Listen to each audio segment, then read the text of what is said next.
All right. Is this thing on? Works good? Everyone can hear me? Excellent. Awesome. Hello, everyone. I am Adriano Orioli from Bublar Group. We are a Swedish AR/VR conglomerate that specializes in real-world games and B2B for VR and AR.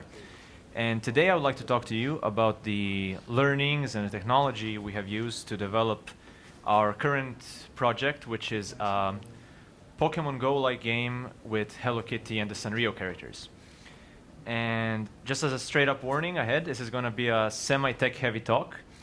And if you're into business and pitches, I'm not going to be pitching anything except some good development practices. But if you have developers who don't follow them, go outside and bring them in, and I'm going to teach them a thing or two.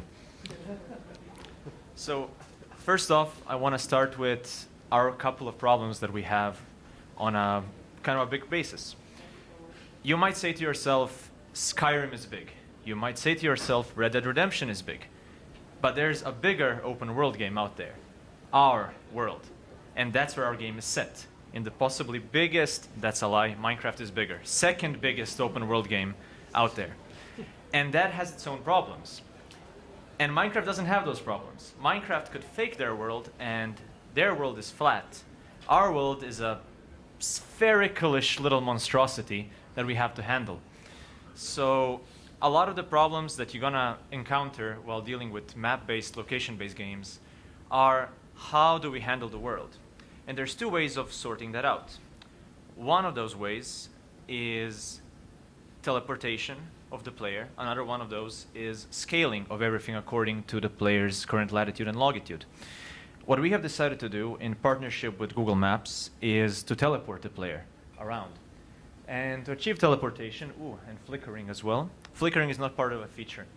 To achieve teleportation, what we do is we create a ground. We create a very flat ground that can be tiled, that goes on forever, and that you will not notice teleporting around you while you're moving. We also have another game called Otherworld Heroes, currently in development, which doesn't use this approach because we didn't want a flat ground. And you can come talk to me later, I can show you what that guy looks like. But once you set up your ground and you set up your basic world, you might think to yourself, this is boring. I don't know where I am, and I don't know what I'm doing. So let's add some map features. Now, the cool thing about map features here, and this is a nice little bay in the center of Stockholm for context. What those map features provide is they provide context for us as humans. We know where we are. We are on a road, there is a park next to us, there is some kind of a beach, some water. Those huge tall skyscrapers on the water aren't anything sci-fi, they're bridges, but they unfortunately get heightened to this size, which is something we don't want. And we have buildings that tell us where we are. But this is really, really ugly. And no one wants to play a game that looks like this. So what we want to do is we want to customize the map. And we want to customize the map in such a way that our art people can modify it however they want, that design can change it however it wants. We don't want the art people or design to touch our scenes, mess with version control, or do anything that might mess things up in the long run. Because again, we cannot debug the planet. We don't have that option. I cannot physically walk everywhere and check if things are valid.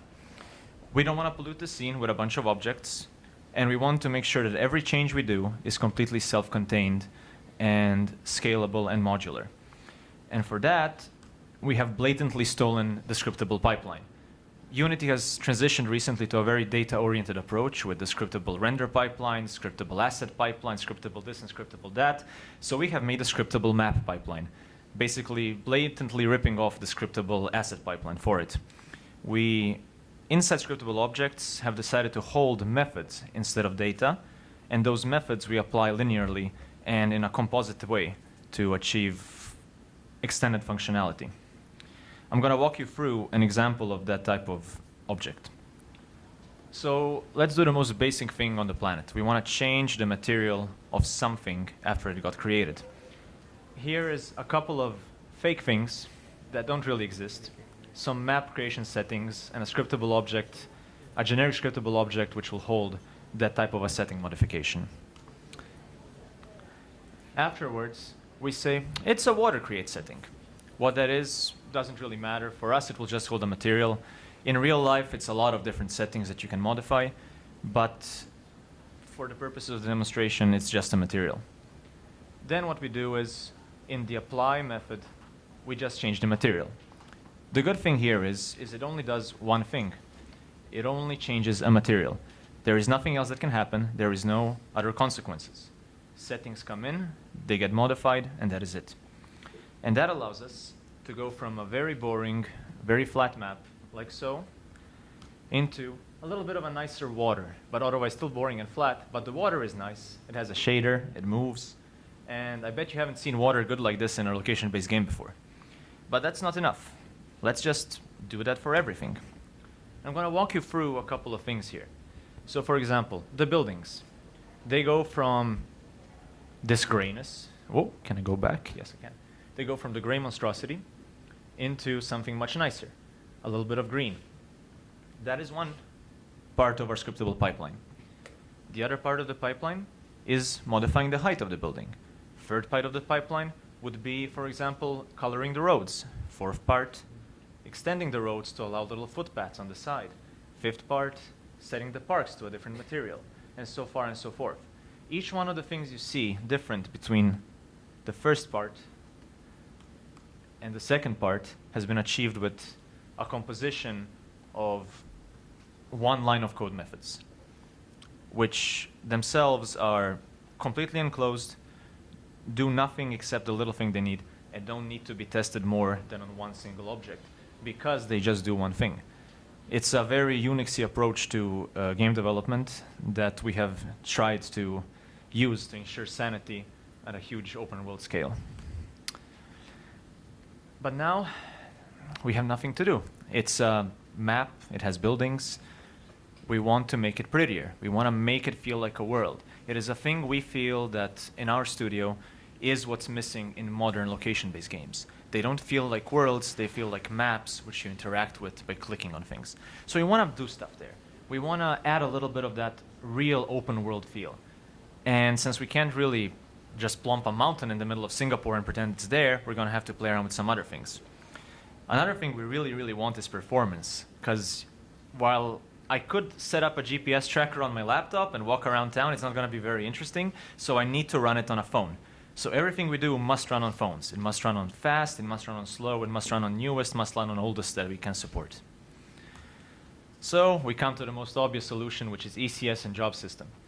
And for those who weren't at the talks today from the Dots team, you should have been at those talks from the Dots team, because they did a lot of stuff that I'm going to basically repeat today with a couple of really good hints, but I'm also going to try to kind of bring you back up to speed. So the first thing we want from the ECS stuff is we want to spawn stuff inside of a job, because we have a big, big world. And if you were to count all the buildings in just that one picture, there would be 100-something buildings, all with walls, with roofs, there's a water, there's a lot of stuff there. And keep in mind, this is all real-world data, which means it's vectorized and procedurally generated from those vectors.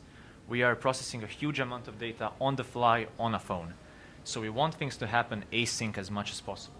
So we want to spawn things as jobs. So for that, let's start declaring a job. Very classic approach, nothing special there. Do some data setup. The only thing that's really interesting here is the entity command buffers, which are the current way of performing operations on the main thread after a job has executed. The native thread index, which is so far in unpackaged marked insecure, so you might not be able to find it at first, but as long as you don't care about safety, you're going to be fine. Hopefully it becomes safe at one point.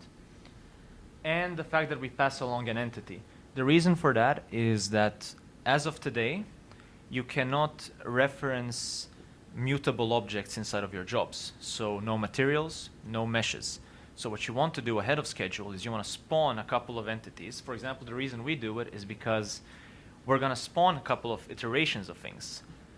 Spoilers, flowers, and we want one flower to be yellow, we want one flower to be white, one flower to be purple. So to get that differentiation, we spawn just 3 versions ahead of schedule, hide them below the map, and then in a big job just copy the hell out of them everywhere we want. Once we're done with the job, clean up after ourselves, removing the prefabs we have created. If I were a betting man, I would say this is going to improve in the coming versions of ECS. Keep in mind this is a preview package.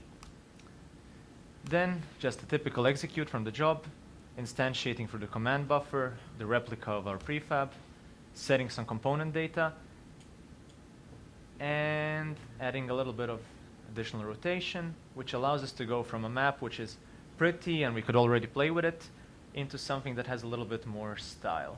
Whoops, no spoilers. Style. There we go. So we do a couple of tricks here. First off, we, of course, spawn all the flowers inside jobs. Wow, it's reflickering.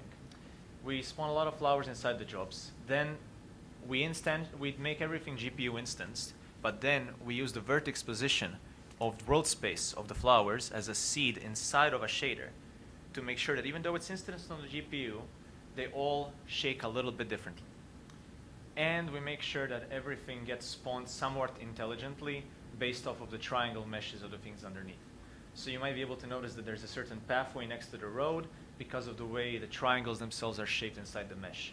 There's a lot of stuff you can do there to improve the generation process, and it's basically a question of choose your own procedural generation algorithm.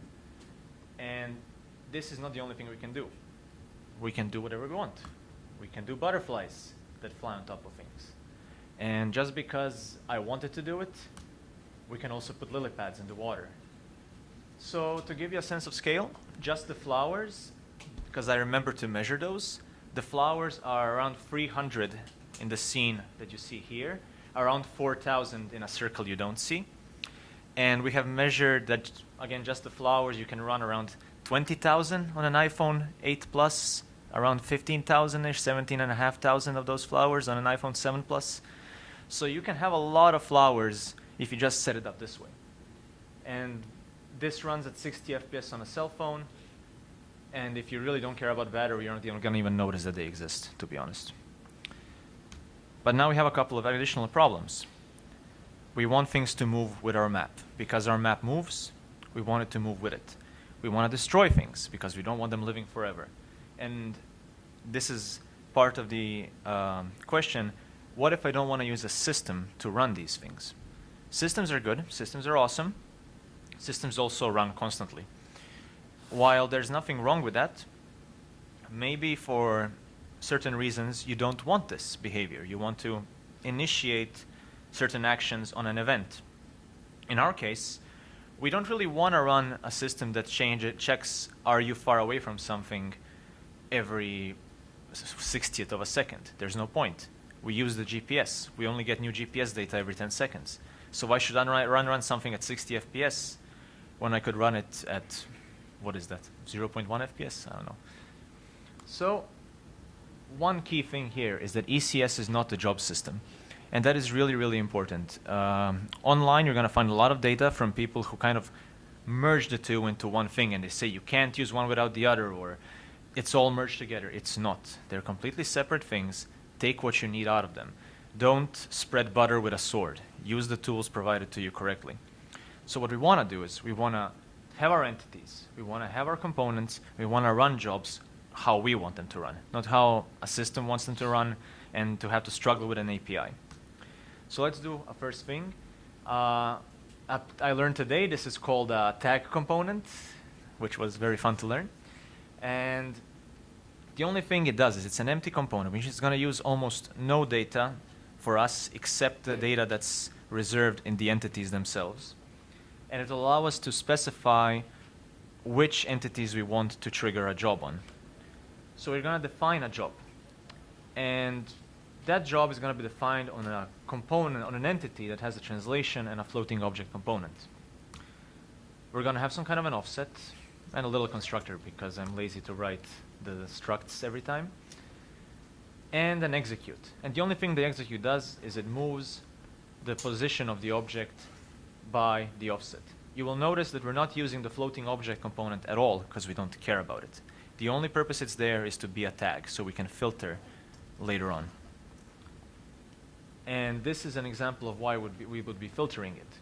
You can make your own entity queries. This is something the job system does for you silently in the background. but there's no reason you can't run it yourself. If you need to run it, for example, from a mono, you can just create one. It works similar to any declarative language. So you tell it what you want. I want to find all entities in the currently active world which have a translation component and a floating object component. The read, write, and read only methods are there just because you're being polite to the system. You're telling it ahead of schedule what you want. And one caveat here is that world active might not be the world you need. It's again me being lazy. There are worlds for your entities, and you get to organize how they're going to live in which world. If you're going to be super lazy, world.active is where you're going to live, but you can actually organize them by your physics, by your this, by your that, so you can be very precise there. But and one thing here is also the entity query is cached. There's no point to run it every update. You can make them once and keep using them. And then someone, let's say, our GPS tells us we need to move things. You make a job like you would normally, you schedule it with an entity query, and then you just wait for it to be done. And that is it. With this approach, you can schedule ECS jobs by yourself when you want them. No need to run a system that just keeps ticking in the background. You just have a thing alive that you have under complete control. Now, we're going to have those flowers and butterflies and lily pads, and they're all fun and nice, and maybe you can click on them and move your finger and they do stuff and they sway in the wind, but that's not gameplay. That's not things that you can interact with. That's just decorations. We want to play in the world. Now, we're going to have a couple of problems here again, which is we need the playable locations. We need to separate what they look like from what they do, and we need to make sure that what they do is as modular as can possibly be. The reasons for this is we do not know anything. There might be a botanical garden next door which closes at 7 p.m., which means after 7 p.m. that thing should not exist on your map. Maybe it's Christmas time. You want Santa Claus hats to appear on everything, so you want to use addressables to change the art completely. You want to change the logic of what it does when it's Halloween, so it spooks you before showing you a UI. So we want to make sure everything is as modular as possible, so our backend system or anyone else can tell us on the fly what is happening. Now, solutions for that come directly straight from a very backend-centric approach. We're going to use composition of functionality, which is the way ECS does things, but also languages like Golang or Prolog or Erlang and other similar backend languages, as well as the one-way data flow used in a lot of JavaScript frontends. The reason for this is to ensure that no matter what happens, we are always in total control and that nothing can kind of go wrong because, again, we cannot debug the entire planet. I do not have an option of walking everywhere to check if things work. So I need to make sure that if I have something that gets clicked on, it's always going to behave the same no matter where it is and what it does. So to explain the one-way data flow, the way it works is you compose your game object from a lot of components. And you only deal with the transformation of data going from the top to the bottom.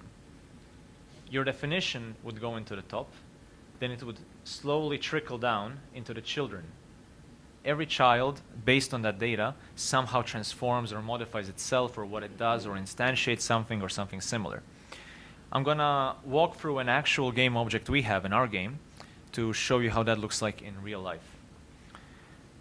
And the way those children talk is they shoot up events upwards, which means from the top, you just want to pass along data, not modifying it at any point, and then the children, they want to do mutations and actions upwards to actually change the data that is on top. Now, I'm going to walk you through how we do these components in a very simple manner. Starting off with just a typical data holder and a component which lets us initialize some data from somewhere. Since, again, we do not know when this data arrives. We're dealing with servers and crazy unpredictable circumstances. But by the time I get this data, everything might have been awoken and started, and I don't have any control. So this will ensure me to keep total control of when things get initialized. We create a private event and a public event. Now that public, well, public property, basically. The reason for this is, no matter when a child arrives and listens to our initialization to receive the data, we will always be subscribed to it. And if I arrive late, I will be called. If I arrive early, I will still be called. This way, I don't care when I arrive. My awakes, my enables, my disables, they don't matter at all anymore. I know when my method gets called, which I used to subscribe to the event, I know I'm safe to run the rest of myself. This initialize might be called from everywhere. You could run it on the main thread to just do your thing. You could run it from an async method coming from the backend. It literally does not matter at all. For us, all that matters is the data comes in. Then let's define a playable location. It has an ID. In real life, they probably have latitude and longitude, some name, localization keys, identifications, a bunch of stuff. For us, for now, let's just say it has an ID. And we make a non-generic version of our base initialized component, which holds a playable location data. Then we make an additional one, an art prefab component, which will contain a data type of playable location component. Now with this one, we can actually connect an art prefab with a base prefab. And they can both be separate, and your art team can play with the art prefab however much they want. They can change the mesh, they can change the material, they can change the animator, but your logic is completely safe on the other side. And this will connect them. How? Through some kind of a component which actually waits for the initialization to happen. On awake, it will grab the game object's playable location component that it lives on, it will subscribe to the init, and then on the init, once it gets called, it will actually instantiate a prefab and initialize the prefab itself. Which means if you spawn the game object, but your server lagged, and I don't know, a second later, you start getting data in, it doesn't matter at all, because all the action happens after the initialization is done. And with this kind of approach, what you can really get out of it is pure separation of art and game logic. Now, for the events upwards, I'm not really going to cover them, because I don't think you need to really implement them yourselves. UniRx exists, it's available on GitHub, it works with ECS, and it probably handles every single reactive thing you might need in Unity. Reactive properties allow you to create reactive elements out of floats, ints, bools, and your very primitive data objects. Reactive collections do the same for lists. And event streams let you turn anything into an event, which means from moment zero, with UniRx, you can just make your entire application reactive. For those of you who have some front-end experience from the web world, they will notice this is also very, very brilliant for UI work. So this identical approach works for your in-game objects, but also tremendously helps with UI. Otherwise, if you don't really want UniRx, or you don't like the MIT license, or you don't want to deal with third parties, you can always hook up the same thing with a bunch of events and delegates and generic methods. It's doable, it's a lot of boilerplate. So, we can go from our little decorated scene to a playable scene. And every single thing you see here actually doesn't know what it is at all. No one here knows anything. The gift, one part of it knows it's clickable, another part knows it should listen to a click, the third part knows it's a gift, a fourth part knows it should do something else. I'm gonna go through the vending machine and walk you through kind of how it's organized and why. So at the very, very top of it is a playable location. What that is, it's an ID and it's a name. It tells us this is the Sheraton Towers. They are here, nothing else. And then inside of the game object, we start compositing our functionality. One component will say, if you're far away from the player, disable yourself. That's all it does. Another one will say, you're a floating object. If the player moves and you shouldn't disable yourself, teleport, so the player doesn't notice we teleported.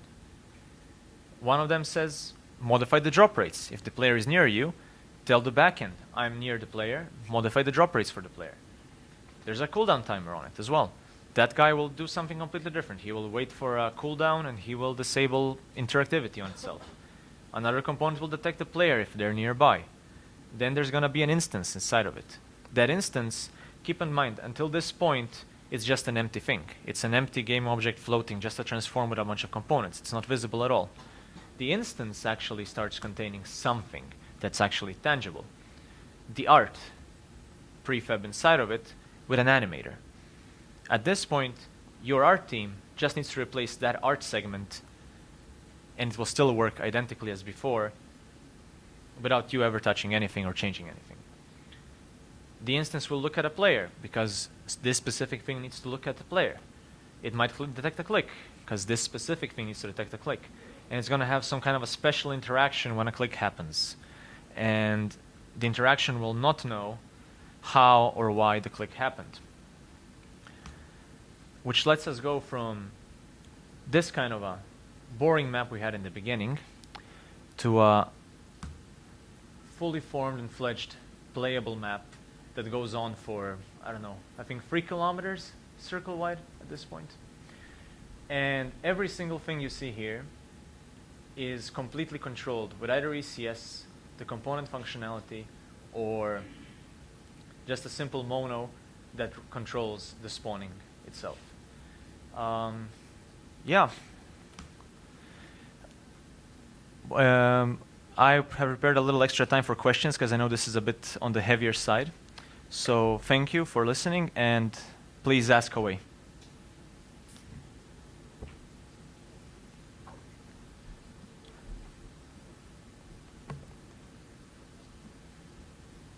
Awesome. Everyone understood everything. That is great. Thank you so much.